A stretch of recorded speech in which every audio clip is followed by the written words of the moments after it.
বাবরি শব্দটা ব্যবহার করছে কেন? কারণ যেটার একটা সাধারণ মুসলমানের কাছে একটা সেন্টিমেন্ট আছে, বাবরি শব্দে বাবরি মসজিদ বা সৌধস্থল ভেঙে দেওয়া হয়েছিল। হুমায়ুন কবির তৃণমূল কংগ্রেসের কাছে কি ভয়ের কারণ হতে পারে? রাজ্যের 128টা সিট বা 130টা সিট মুসলিম ভোটে নির্ধারিত হয় বলবো না, কিন্তু মুসলিম ভোট সেখানে ফ্যাক্টর। তার মধ্যে 70-75টা মুসলিম মেজরিটি, আরও অন্যগুলো।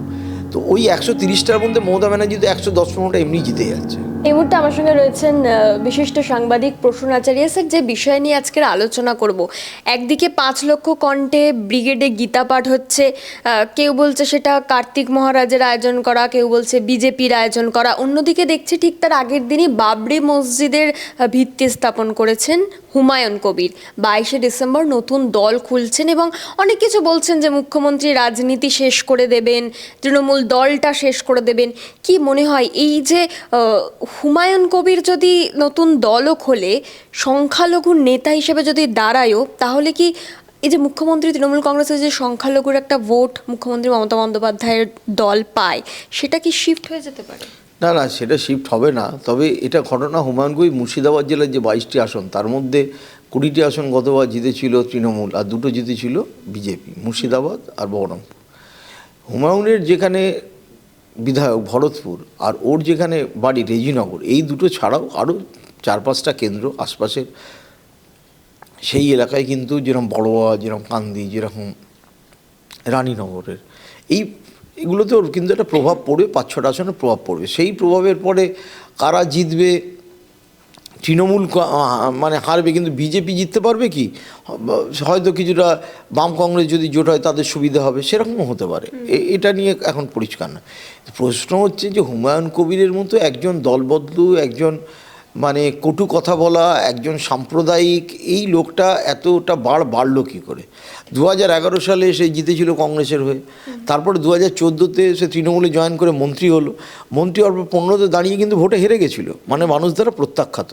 তারপরে 19-এ সে চলে গেল বিজেপিতে, এবং বিজেপির সাথে ওর বিরাট যোগাযোগ দীর্ঘদিন ধরে। বিজেপির লোকসভা প্রার্থী হলো, ভাবা যায় না। বিজেপি ওই সময় নরেন্দ্র মোদীর বিজেপি, হিন্দুবাদী বিজেপি, ফ্যাসিস্ট বিজেপি, তারা লোকসভা কেন্দ্রে হুমায়ুনকে দাঁড় করালো মুর্শিদাবাদে, এবং তখন থেকে ওর সাথে বিজেপি কানেকশান। হেরে গেল, তারপরে আবার 2021-এ মমতা ব্যানার্জি তাকে নিল। আসলে হুমায়ুন কবির যখন অধীর একবার তৃণমূল থেকে চলে গেছিল, তারপরে কংগ্রেস থেকে তৃণমূলে আবার কংগ্রেসে ব্যাক করেছিল মাঝখানে, তখন আমি অধীর চৌধুরীকে জিজ্ঞাসা করেছিলাম যে কেন নেওয়া হলো। বললে তলার দিকে কিছু হুমায়ুনের গরিব মানুষের মধ্যে, ওই রেজিনগর, ওই ভরতপুরের ওর কিছু সাপোর্ট বেশ আছে। এখন ঘটনা হচ্ছে, শিক্ষিত সম্প্রদায়ের মুসলিম যারা বোঝে, তারা এই ঘটনাটার তীব্রভাবে নিন্দা করছে। ও ইচ্ছাকৃত বাবরি নামটাকে ব্যবহার করছে 6ই ডিসেম্বরের জন্য, এবং ঠিক পাল্টা ন্যারেটিভে 7 তারিখে ওই বেলডাঙায়, ঘটনাটা তো করেছে বেলডাঙায়, বেলডিঙায়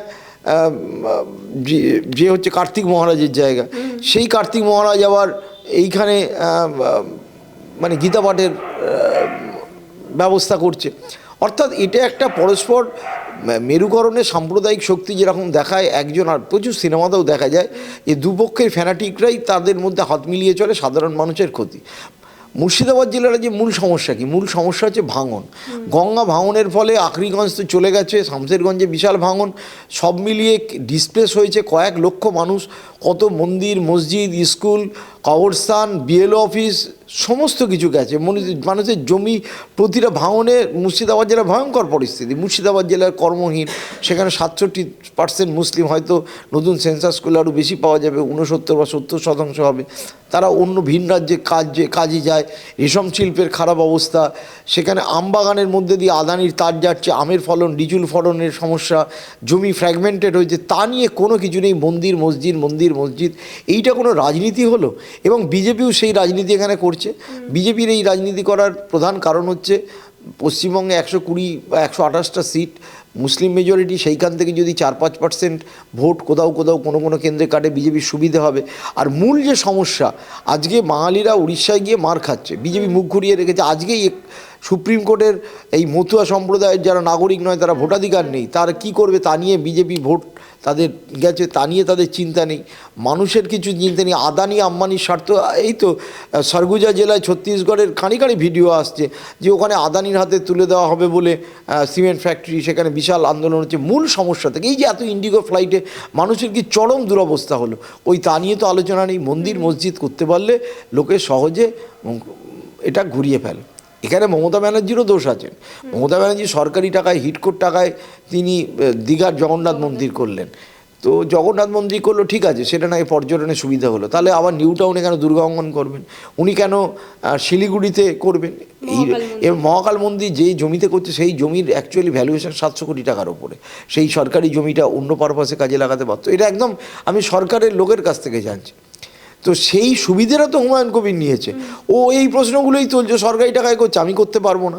এবার গরিব মুসলমান যারা কিছু জানেন, অশিক্ষিত ফ্যানাটিক, তারা তো এই মন্দির মসজিদে হিন্দুরাও টাকা দেয়, মুসলিমরা টাকা দেয়, আর ধর্মর মাধ্যমে সোজা কমিউনিকেশান করতে পারে। এবার হুমায়ুনের সাথে বিজেপির যোগাযোগ আগেও ছিল, এবারও আছে। আমার কাছে সুনির্দিষ্টভাবে খবর ছিল গত ফেব্রুয়ারি মাসে গুজরাট লবি ভায়া আসাম ওর সাথে যোগাযোগ করে। ভায়া আসাম আমি এই কারণেই বললাম, সরাসরি হেমন্ত বিশ্ব শর্মা আছে কথা তো বলা যায় না, তার কোনো লোক এজেন্টরা যোগাযোগ করে, তখনই ওকে টাকার অফার করা হয় এবং এই ব্যবস্থা করে। তো এতদিন ধরে মমতা ব্যানার্জি ফেলেই বা রাখলেন কেন? মানে উনি যদি তখনই ব্যবস্থা নিতেন তাহলে আজ এই নগদ আসতো না। উনি বোধহয় ডেকেছেন, হুমায়ুনকে বুঝিয়েছেন, আবার ও চলে গিয়ে ওখানেও সাম্প্রদায়িক কথাবার্তা বলেছে। এই করতে করতে আজকে একটা ছোট কাঁটা ঢুকে পাটা সেপটিক হয়ে যাওয়ার জোগাড়। এইটা মুর্শিদাবাদে প্রভাব ফেলে হয়তো, কারণ মেজরিটি সংখ্যাগুরু এই মুসলিমরা ওখানে সংখ্যাগরিষ্ঠ, ওখানে ভোট কাটলেও হয়তো তৃণমূলের অতটা ক্ষতি হবে না। কিন্তু প্রচুর জায়গায় সাধারণ মানুষের মধ্যে এই আলোচনা তো হচ্ছে না যে ও মন্দির করছে, মসজিদ করছে, ওখানে আবারও বলছে 5 লক্ষ কণ্ঠে গীতা পাঠ, আমি 1 লক্ষ কণ্ঠে করবো। What nonsense is going on. এখন হুমায়ুন কবির তৃণমূল কংগ্রেসের কাছে কি ভয়ের কারণ হতে পারে? হুমায়ুন কবির একটা তো ডেট করবেই কিছু ভোট। ও তো কিছু মুসলিম, সে 200 হোক, 500 হোক, 1000 হোক, 1500 হোক, যেগুলো ক্লোজ কন্টেস্টেড, সেখানে তো কিছু ভোট কাটবেই না। এইটাই তো লক্ষ্য। যদিও ও মিমের সাথে যোগাযোগ করছে, মিমের যে অল ইন্ডিয়া স্পোক্সম্যান ওয়াকার সাহেব, তিনি বলেছেন যে হুমায়ুন কবির বিজেপির সাথে যোগাযোগ আছে, আমরা জানি, আমরা কোনোভাবেই ওকে আমাদের দলের সাথে কোনো রকম শাখার কোনো সম্পর্ক রাখবো না। আজকে বলছে, অ্যাজ অন টুডে। ভবিষ্যতে কী করবে জানে না। কারণ এই ধরনের দল, এই আসাদুদ্দিন ওয়েসির মিম, বিহারের সীমাঞ্চলে আমরা দেখলাম আরজেডি কংগ্রেস জোট জিততে পারলো না, মিম 5টা এমএলএ বার করে নিল। তো ওই বার্তাটা মসজিদে এবং একটা সেকশন মুসলিম যারা লিডারশিপ, তারা তৃণমূলের, আমাকে বলছে এমন হতে পারে হুমায়ুন এত হাতে টাকা, এখনই দেখা যাচ্ছে টাকার মেশিন টাকা গুনে শেষ করতে পারছে না। ভোটের আগে বন্দি এই মসজিদ, তারপর ইতিমখানা, তারপর গরিব মানুষ, তাদের হাতে ক্যাশ টাকা দিয়ে দিতে থাকে। তাহলে তারা কোন দিকে ভোট দেবে তার ঠিক আছে। মানে বিহারের মডেল না, কিছুটা তো ভোট কিছুটা ডিস্টার্ব করিয়ে দেওয়া। দেখো, পার্টিকুলারলি হয়তো মুর্শিদাবাদ জেলায় 4-5টা আসনে, কিন্তু সামগ্রিকভাবে এটার কিন্তু একটা এফেক্ট, রিপলিং এফেক্ট। মানে ও বাবরি শব্দটা ব্যবহার করছে কেন? কারণ যেটার একটা সাধারণ মুসলমানের কাছে একটা সেন্টিমেন্ট আছে, বাবরি শব্দে, বাবরি মসজিদ বা সৌধস্থল ভেঙে দেওয়া হয়েছিল। আজকেই তো কাগজে দেখলাম ওই সময় উনি এক সিআরপিএফ জওয়ান বাবরি মসজিদ ধ্বংসের সময় ছিলেন, তার নাম আর কি আজারউদ্দিন নাকি নাম, তিনি ওই সময় একটা ব্যাগের মধ্যে করে বাবরির একটা পাথর রেখে দিয়েছিলেন। সেই পাথরটা তিনি আজকে বলছেন আমি হুমায়ুনের, রিটায়ার করে গেছেন, সরকারি কর্মচারী, সিআইএফএসের জওয়ান ছিলেন, যে আমি হুমায়ুনের ওখানে দেবো। ওই সেন্টিমেন্টটাকেও কাজে লাগাচ্ছে এবং সেই সেন্টিমেন্টের ধরন হিসেবেই হুমায়ুন এটা করছে। আর তার উল্টো দিকে সেন্টিমেন্টে বিজেপি, শ্রমিক ভট্টাচার্য বলছে মমতা ব্যানার্জি করাচ্ছেন। কে করাচ্ছিলেন থেকেও বড় কথা, শ্রমিক ভট্টাচার্য কেউ প্রশ্ন করছে না 2019 সালে নিয়েছিল কী করে হুমায়ুনের মতো লোককে। একটা অদ্ভুত পরিস্থিতি। এই যে এত পরিমাণ টাকা, হুমায়ুন কবির বলছে অনুদান আসছে, লাইভ ভিডিও করে টাকা গোনা হচ্ছে, টাকা গোনার মেশিন আসছে, সত্যি কি অনুদান আসছে? এগুলো কি অনুদান তো একটা এসছে, কেউ হয়তো চাঁদাও দিয়েছে। আমার প্রশ্ন হচ্ছে অন্য জায়গায় ইডি, সিবিআই বা যার ইনকাম ট্যাক্স, এই টাকাটা তো এইভাবে কেউ নিতে পারে না। তারা চুপচাপ বসে কী করছে, তারা দেখছে না কেন? তাদের তো উচিত ইনকাম ট্যাক্সের অবশ্যই হুমায়ুন কবিরের কাছে যাওয়া উচিত যে তুমি কী পারপাসে নিচ্ছ, তোমার মসজিদে কোথায় তোমার ট্যাক্স বেনিফিট আছে কিনা, তুমি ক্যাশ টাকা তো ট্রানজ্যাকশন করতে পারো কিনা, অন্য লোক করলে তো ধরছে না কেন? ধরছে না একটাই কারণে, এই ন্যারেটিভটাকে তৈরি করতে দিতে চাইছে। ঠিক যেভাবে আমরা বাংলাদেশি মুসলিমরা পালিয়ে যাচ্ছে বলে হাকিমপুর বর্ডারে একটা ন্যারেটিভ তৈরি করা হয়েছিল, ওখানে 1800 মুসলিম ছিল যাদেরকে ধরা উচিত। 2025 সালের যে আইন, ওইখানে যারা জমায়েত হবে বেআইনি নাগরিক তাদেরকে অ্যারেস্ট করা নিয়ম, সেটা না করে তাদের জমতে দেওয়া হলো, টিভি চ্যানেলকে পাঠানো হলো, কিছু ইউটিউবার পাঠানো হলো যে দলে দলে মুসলিম চলে। এই যে ন্যারেটিভটা তৈরি করার সময় দিচ্ছে, কেন ইনকাম ট্যাক্স গিয়ে জিজ্ঞেস করছে না যে ভাই আপনি এত টাকা পেলেন কোত্থেকে, এই টাকা কোন অ্যাকাউন্টে জমা করছেন তার হিসেব? আমরা তো একটা সাধারণ 2000-3000 টাকা, আমি আজকেই ব্যাংকে একটা ডাক এসেছিল, কী ব্যাপার না 2300 টাকা পড়ে আছে আমাদের একটা অ্যাকাউন্টে একটা সংগঠনের, আপনি কেন টাকা ট্রানজ্যাকশান করেননি, কেওয়াইসি দিন অথবা অ্যাকাউন্ট বন্ধ করে দেওয়া হবে। 2300 টাকার অ্যাকাউন্ট বন্ধ করে দিতে পারে, আর হুমায়ুনের কোটি কোটি টাকা জমা পড়ছে কই, তা নিয়ে তো হুমায়ুন বলছে আমি স্টেট ব্যাংকের ম্যানেজারের কাছে গিয়ে বলেছি যে বিদেশের টাকা এলে এটা যেন খুলে দেওয়া হয়। তা এটা আশ্চর্যজনক ব্যাপার, কার ইনকাম ট্যাক্সের কার প্যান কার্ডে জমা পড়ছে, এটা তো বোঝাই যাচ্ছে এটা পুরো ডিজাইনভাবে করা হচ্ছে। আর তৃণমূল এটাকে কমব্যাট করতেও পারছে না সেভাবে, যে ভয়েসে বলা উচিত। তৃণমূল কংগ্রেস ভাবছে যে এটা কিছুদিন আরও যাক, গেলে হুমায়ুনের ব্যাপারটা থিতিয়ে যাবে, কিছুটা তো থিতবে বটেই, কার্তিক মহারাজের এই গীতা পাঠটাও থিতিয়ে যাবে, কিন্তু তারপরে আমি অ্যাকশান নেব। উনি কোচবিহারে বলছেন যে আমার মুসলমানরাও আমার গলার মালা যেরকম অন্যরা গলার মালা, মানে অন্য যে নমশূদ্রও গলার মালা, তা ওনাকে একটা স্ট্রং জায়গা নিতে হবে। উনি আগেই এটা ব্যবস্থা নেওয়া উচিত ছিল হুমায়ুনের ব্যাপারে, দেরি করে ফেলেছেন। কিন্তু দেরি যখন করেছেন ঠিক আছে, পায়ে কাঁটা ঢুকেছে, কিন্তু সেই কাঁটাটা যেন পশ্চিমবঙ্গের রাজনীতিকে এমন করে কলুষিত করে দিল। মূল যে সমস্যা, যে মানুষ চাকরি পাচ্ছে না, কর্মহীন, এই টিচার্স দুর্নীতি, আবার নতুন করে নিয়োগ হলো, তারপরে পার্টিকুলারলি মুর্শিদাবাদ জেলার যদি সমস্যা, মুর্শিদাবাদে ঘরে ঘরে দারিদ্র, ঘরে ঘরে মুর্শিদাবাদ জেলায় যদি ঘোরা যায় তাহলে 80% পরিবারের, মুসলিম পরিবারের লোকে দেখা যাবে বাইরে চাকরির সন্ধানে গেছে, যে কাজেই হোক, চাষবাসই হোক বা মিস্ত্রি কাজই হোক, রাজমিস্ত্রির জন্য। দেখো পরিযায়ী শ্রমিক সবাই, কলকাতা শহরে বড় বড় ফ্ল্যাটে যারা থাকে, নিউ টাউন, সল্টলেক, তাদের বাড়ির ছেলেরা, আমার বাড়ির ছেলেরা যদি আজকে আইটি সেক্টরে বেশি টাকা মাইনে ব্যাঙ্গালোর, গুজরাট বা আমেরিকায় কাজ করে, তাই সে পরিযায়ী না, সেও পরিযায়ী। পরিযায়ী শ্রমিক এই শব্দটা একটা শব্দবন্ধ, কেউ কম পয়সা মাইনে পায়, কেউ বেশি পয়সা মাইনে পায়। এইটা যারা সহজে বলে কেন পরিযায়ী শ্রমিক হলো, তারা বাজে কথা বলছে। সিপিএমের যে অংশে পরিযায়ী শ্রমিক, আরে সিপিএমের আমি একের পর এক নেতার নাম করতে পারি, তাদের সবার ছেলে মেয়ে বিদেশে চাকরি করে, বাইরে আইটি সেক্টরে চাকরি করে, তারাও তো পরিযায়ী। আমার ছেলে পেয়েও পরিযায়ী শ্রমিক মানেটা কি? সেও তো শ্রমদান করছে, সেও তো 12 ঘন্টা কাজ করছে, সে ঘরের বাইরে কাজ করতে যাচ্ছে বাধ্য হয়ে। কারণ হচ্ছে মুর্শিদাবাদ জেলায় যাদের ল্যান্ড আছে, মানুষ কিভাবে করে, যারা শিক্ষিত মানুষ তারা চাকরিজীবী হয়, তাদের মেধা কাজ করায়, আর যাদের জমি আছে তারা জমির ওপর নির্ভরশীল হয়। তো মুর্শিদাবাদ জেলায় জমিও আছে, কিন্তু সেই মানুষের সেখানে কাজ নেই, সেখানে জমির রোজগার নেই, তারা চলে যাচ্ছে। আর এই ভাঙনে এত মানুষের ঘর গেছে, এত মানুষের জমি গেছে। মুর্শিদাবাদ জেলার এই মুহূর্তে সবচেয়ে বড় সমস্যা সেটা নিয়ে গঙ্গা ইরোশন নিয়ে কারুর কোনো মাথা ব্যথা নেই। মসজিদ করবো, আবার তো শুনছি কারা ওখানে বলছে মন্দিরও করবো।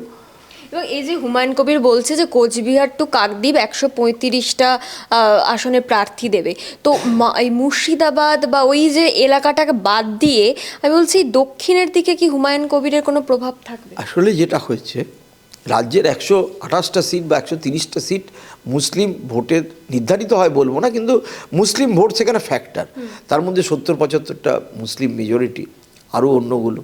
তো ওই 130টার মধ্যে মমতা ব্যানার্জি তো 110-15টা এমনি জিতে যাচ্ছে, মানে যেগুলো জিতে যাচ্ছে, ফলে ওইটা বাদ দিয়ে অ্যাকচুয়ালি লড়ছে বিজেপি।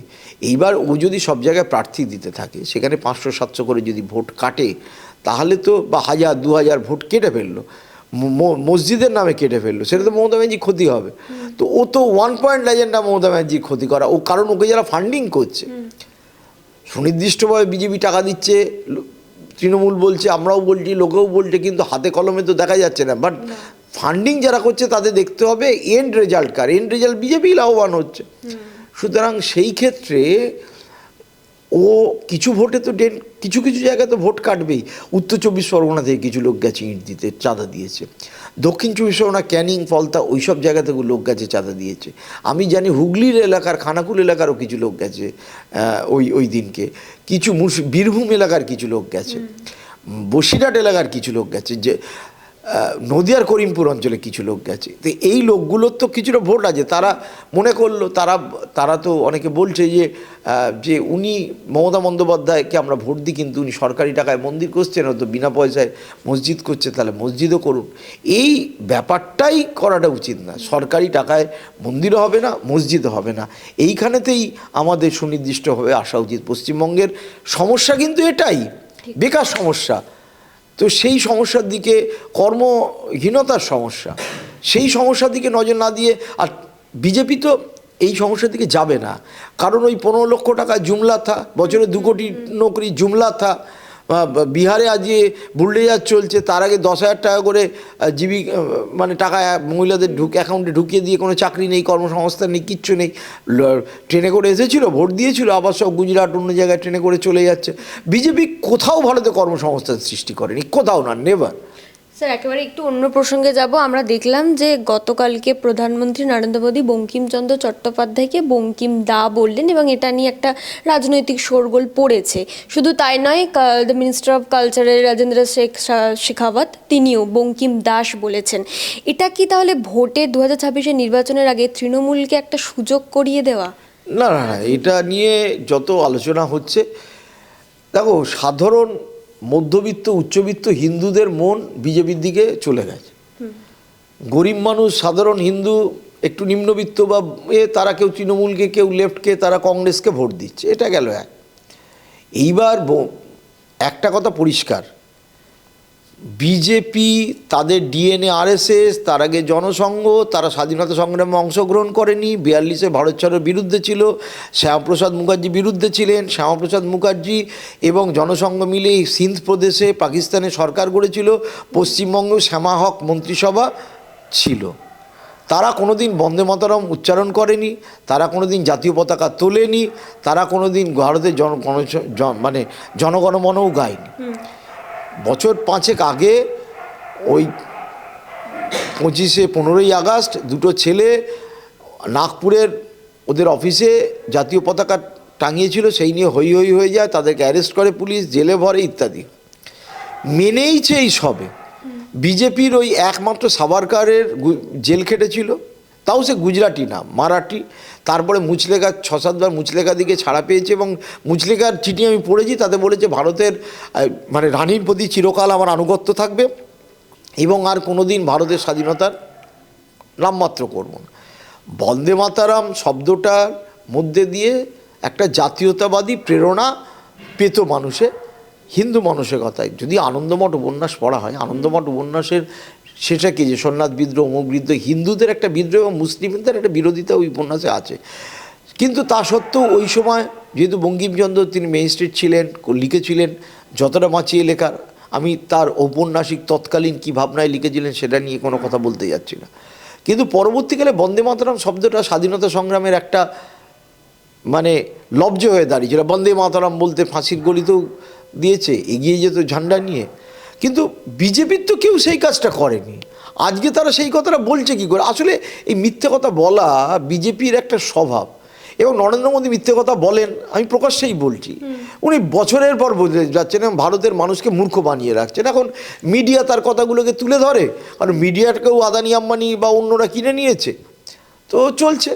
এবং রবীন্দ্রনাথকে কিছুটা ছোট করে, কিছুটা বন্দে মাতরম বলে নেহেরুর ওপর দোষ দিয়ে। আরে নরেন্দ্র মোদী 10 বছর নেহেরু জেলে কাটিয়েছে, আর নরেন্দ্র মোদীর বিজেপির একটা নেতাকে বার করতে পারবে না যে সাভারকার একমাত্র বাদ দিয়ে সে কার কেউ জেলে কাটিয়েছে। তারা স্বাধীনতা সংগ্রামের বিরুদ্ধে ছিল। ওদের মুখে এইসব কথা মানায় না, সাজে না, কিন্তু ওরা বলে যাচ্ছে, পার্লামেন্টে ন্যারেটিভ তৈরি করছে। যেরকম ইন্ডিগোর ফ্লাইট লক্ষ লক্ষ মানুষ গেছে, এবার আদানি একটা পাইলটদের ট্রেনিংয়ের ইনস্টিটিউট কিনেছে কত কোটি টাকায়, সেখানে পাইলটদের ট্রেনিং হবে। এবার ইন্ডিগোকে নিতে হবে পাইলট, বা অন্যদের নিতে হবে। ঠিক যেভাবে কয়লা মাঝখানে বছর 2 আগে সারা দেশ জুড়ে শর্টেজ হয়ে গেল, আদানি কয়লা আমদানি করে বিদেশ থেকে সেটা খুলে দেওয়া হলো, চতুর্দিক থেকে আদানি কয়লা আমদানি করলো, কয়লা কিন্তু শর্টেজ আদৌ হয়েছিল না, ক্রিয়েটেড। অর্থাৎ এই পুরোটাই ক্রিয়েটেড, এই ন্যারেশন ক্রিয়েট করা ফ্যাসিস্টদের ধর্ম, যেটা বিজেপি করে থাকে এই ক্ষেত্রেও করছে। কিন্তু এটা আমজনতার মধ্যে, সাধারণ লোকের মধ্যে, রাস্তাঘাটে কোনো প্রভাব কিচ্ছু নেই। কিন্তু মানে যারা শিক্ষিত ভারতবাসী, তাদের কাছে কি এটা অপমানজনক এই যে প্রধানমন্ত্রী বঙ্কিমচন্দ্র চট্টোপাধ্যায়কে বঙ্কিম দা বলে সম্বোধন? প্রথম কথা, বাঙালিদের বাইরে বাঙালি মানেই দাদা। সৌরভ গাঙ্গুলিকেও দাদা বলে, আর আমি এই বিহারে বা উত্তরপ্রদেশে বা অন্য জেলায় যাই প্রসূন দাদা বলে। তো বঙ্কিমচন্দ্র চট্টোপাধ্যায় আমাদের কাছে, এটা তো শ্লাঘার বিষয়, বঙ্কিমচন্দ্র চট্টোপাধ্যায় হবেন, কিন্তু অবাঙালিদের কাছে আমরা যেমন সর্দারজি সবাইকেই বলি, মনমোহন সিংও সর্দারজি, জয়েল সিংও ছিলেন সর্দারজি, তো সবাই তো সর্দারজি ওইভাবে, এটা এটা এটা মানে পাঞ্জাবি শিখ মানেই সর্দারজি, তো এইভাবে বলা হয়। তো সেটা অন্য লোকের কাছে আমার মনে হয় না প্রভাব ফেলবে, আর এইটা 1-2 দিনের মধ্যে ডাই ডাউন করে যাবে। বিজেপি এরকম ন্যারেটিভ ক্রিয়েট করতে একের পর এক চেষ্টা করবে, কারণ পশ্চিমবঙ্গে এসআইআর করে যে মানুষদের বাদ দেওয়ার কথা ভেবেছিল বিজেপি, সেইটা হয়ে ওঠেনি। সুতরাং তারা একের পর এক, তারা একটা তাস হাতে রেখে খেলে না, 8-10টা তাস হাতে রেখে খেলে। এটাতে তো তাদের বাংলাতে তো আদতে ক্ষতিই হবে। বঙ্কিমচন্দ্র চট্টোপাধ্যায় তো বাঙালির কাছে, হ্যাঁ, না আবেগ তো বটেই। তবে আবারও বলছি, বিজেপি রাজ্যের বাঙালিদের, হিন্দু উচ্চবর্ণের যে 8% বা 10% উচ্চবর্ণের মানুষ, যারা যারা বন্দে মাতরম, আনন্দমঠটা জানে, যারা জনগণমন গাইতে পারে, যে ভদ্রলোক বাঙালি কোট আন কোট, সেই ভদ্রলোক বাঙালি অ্যাকচুয়ালি সংখ্যাগরিষ্ঠ, শুধু লঘিষ্ঠ শুধু না, তারা মানে ভীষণ কম, 8-10%। তারা এটা নিয়ে চর্চা করবে, কিন্তু এই বাঙালি ভদ্রলোক বা ভদ্রবৃত্ত যাদের বলা চলে, তাদের মধ্যে বড় সেকশন মমতাকে হাঁটানোর জন্য অলরেডি বিজেপিপন্থী হয়ে রয়েছে, বিজেপিকে ভোট দেয়। তারা নতুন করে কি বিভাজন করবে? কিছুই করার নেই। সাধারণ খেটে খাওয়া মানুষের কাছে কোনো এফেক্ট নেই। বাজারে, দোকানে, আমি তো নিয়মিত মানুষের সাথে আমার যোগাযোগ আছে। আমি ঘরে বসা, ড্রয়িং রুমে বসা সাংবাদিকও নয়, ড্রয়িং রুমে বসা সমাজকর্মীও নয়। আমি পরশুদিনকে বাজারে গেছিলাম কাশীপুর, সেখানে দেখছি পাশাপাশি মুসলমানের দোকান পোশাকের, আর পাশাপাশি অন্য দোকান হিন্দুর। তো সেই লোকটা এই মন্দির আর ওই মসজিদ আর কোরআন পাঠ নিয়ে সদব ব্যস্ত, দোকানে কাস্টমারকে বলছে। আর অন্য লোকটা কিন্তু অন্য নিয়ে আলোচনা নেই। কিন্তু বঙ্কিমচন্দ্র নিয়ে আজকে আমি যে লোকজনের কারুর মাথা ব্যথা নেই না। আমরা যেটা ভাবি, সত্যি কথা বলতে কি, টিভি চ্যানেল খানিকক্ষণ দেখালেই সেটা ন্যারেটিভ হবে, সেটি জগতে চলে গেছে। খবরের কাগজ একসময় ন্যারেটিভ তৈরি করতো, সেই জমানাও চলে গেছে। কিন্তু হ্যাঁ, কন্টিনিউয়াস মাথার কাছে যদি মিথ্যে কথা হ্যামারিং, যে কায়দায় ফ্যাসিস্টিক, এটা গোয়েবেলসের থিওরি, মানে একই কথা বারবার মিথ্যে কথা, কিছু লোক তো বিশ্বাস করবে, 4-5% তো করবে। তাদের কাছে বঙ্কিমচন্দ্র কি, রবীন্দ্রনাথ কি, ও কিচ্ছু যায় আসে না। এটা একটা আমাদের প্রাইড। এর থেকে অনেক বেশি কিন্তু গরিব মুসলমানের কাছে বা গরিব মানুষের কাছে, হিন্দু মুসলিম নির্বিশেষে, এই যে প্যাটিসওয়ালাকে ধরে মারলো বা কান্দরে উঠবোস করালো ব্রিগেডে, সেইটা অনেক বেশি তাদের কাছে এফেক্টিভ। কারণ আমার রুটি রুজিতে হাত পড়ে যাবে। রবীন্দ্রনাথকে দুটো খারাপ কথা বলে রবীন্দ্রনাথও কিছু যায় আসে না, সাধারণ মানুষের রুটি রুজিতে হাত পড়বে না। আর বঙ্কিমচন্দ্র তো আরোই না। তাও রবীন্দ্রনাথের ব্যাপারে হলে পাড়ায় পাড়ায় কিছু রবীন্দ্রসঙ্গীত শেখানোর স্কুল আছে, সেই মাস্টারমশাইদের কিছু কাজকর্মে এফেক্ট করতে পারে, কিন্তু বঙ্কিমচন্দ্রের ব্যাপারে করবে না, এটা ডাই ডাউন করে যাবে, এটা এফেক্ট নেই। তবে বুঝতে হবে যে হুমায়ুন কবিরের এই খেলাটার কতটা এফেক্ট করবে। আজকেই কিন্তু কমবে, কিন্তু কমে কোথাদূর নামবে সেইটা কিন্তু বোঝা খুব মুশকিল। কারণ তো এই আমাদের আব্বাস সিদ্দিকের দলও আছে যারা মুসলিম প্রভাবিত, তারাও আবার ভোট কিছুটা, তারাও তৃণমূল বিরোধী ভোটটাই কাটতে ব্যস্ত। সুতরাং ফাইনালি কি দাঁড়াবে সেটা এখনই কিন্তু মেজার করা যাবে না। তবে হ্যাঁ, তৃণমূলকে অন্তত 6-7টা সিটে, মুর্শিদাবাদ জেলা, মালদায় আমি যতদূর খবর নিচ্ছি একটা হয়তো আসন, নদিয়ার হয়তো একটা আসনে কিছুটা প্রভাব ফেলবে এবং চাপে ফেলবে। তবে ও যে প্রশ্নগুলো করছে, সেই প্রশ্নগুলো যখন ঘুরপাক খাবে, একটা রিপলিং এফেক্ট হবে যে না, তাহলে এটা কেন হচ্ছে, তাহলে কেন হিটকোর টাকায় মন্দির, তাহলে কেন মসজিদ হবে না, এইটা কিন্তু লোকের মনের মধ্যে আবার নতুন করে একটা প্রশ্নের সঞ্চার এবং বিতর্ক সৃষ্টি করে।